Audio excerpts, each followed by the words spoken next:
சாராவும் சாந்தியும் ஆருயிர் தோழிகள். திங்கட்கிழமை பள்ளி முடிந்தவுடன் சாரா சாந்தியை பார்த்து, சாந்தி, இன்றும் என்னோடு விளையாட வருகிறாயா என்று கேட்டாள்.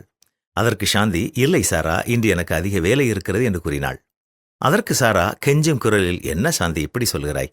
உன்னுடைய வேலைகளில் நான் உனக்கு உதவி செய்ய மாட்டேனா என்று கேட்டாள்.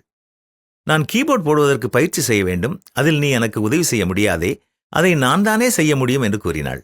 நானும் உன்னோடு வந்து உட்கார்ந்து கீபோர்டு போடுவதை நான் கேட்டுக்கொண்டிருக்கலாமே என்றாள் சாரா. உடனே சாந்தி, சாரா கொஞ்சம் யோசித்துப்பார். சனிக்கிழமை முழுவதும் நாம் சேர்ந்துதான் விளையாடினோம். ஞாயிற்றுக்கிழமை உன்னோடு எவ்வளவு நேரம் செலவு செய்தேன். ஆனால் வார நாட்களில் நான் செய்ய வேண்டிய வேலைகளை செய்தாக வேண்டுமே என்று கூறினாள். இறுதியாக ஒரு வாரியாக, சரி, பிறகு பார்ப்போம் என்று சாரா விடைவிட்டாள். வீட்டிற்கு வந்த சாந்தி நேராக சமையலறை சென்றாள். அம்மா அப்பொழுதுதான் இரவு உணவுக்கான ஆயத்த பணிகளை எல்லாம் செய்து கொண்டிருந்தார்கள்.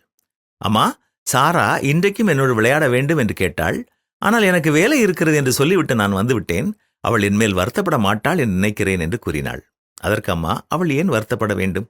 எத்தனையோ மாலை நேரங்களில் நீ அவள் வீட்டிற்கு போய்தான் விளையாடுகிறாய். சனிக்கிழமை ஞாயிற்றுக்கிழமை கூட சில நேரங்களில் அவள் வீட்டில் இருக்கிறாய் என்றுதான் அம்மா கூறினார்கள். ஆமாம் அம்மா, அவள் என் சிநேகிதியாய் இருப்பது எனக்கு சந்தோஷம்தான். ஆனால் நானும் தனியே உட்கார்ந்து படம் வரைய, எழுத, கீபோர்ட் பிராக்டிஸ் பண்ண வேண்டியது இருக்கிறது. அவளை என்னோடு வைத்துக்கொண்டு இதையெல்லாம் எப்படி செய்ய முடியும்? செய்ய முடியாதே என்றாள். ஆமாம், நீ சரியாக புரிந்து கொண்டாய். வேதத்திலும் இதை குறித்து ஒரு வசனம் இருக்கிறது, உனக்கு தெரியுமா என்று அம்மா கேட்டார்கள். என்ன, இதை குறித்தா? அது என்ன வசனம் என்றாள் சாந்தி. அதற்கு அம்மா, உன் அயலான் சலித்து உன்னை வெறுக்காதபடிக்கு அடிக்கடி அவன் வீட்டில் கால் வைக்காதே என்பதுதான் அந்த வசனம் என்றார்கள்.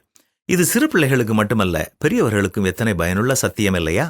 யார் வீட்டிற்காவது தேவையில்லாமல் அடிக்கடி சென்று நாம் தனியாக செய்ய வேண்டிய வேலையையும் செய்யாமல் மற்றவர்கள் நேரத்தையும் கெடுக்கிறோமா? சிந்தித்து பார்ப்போம். செயல்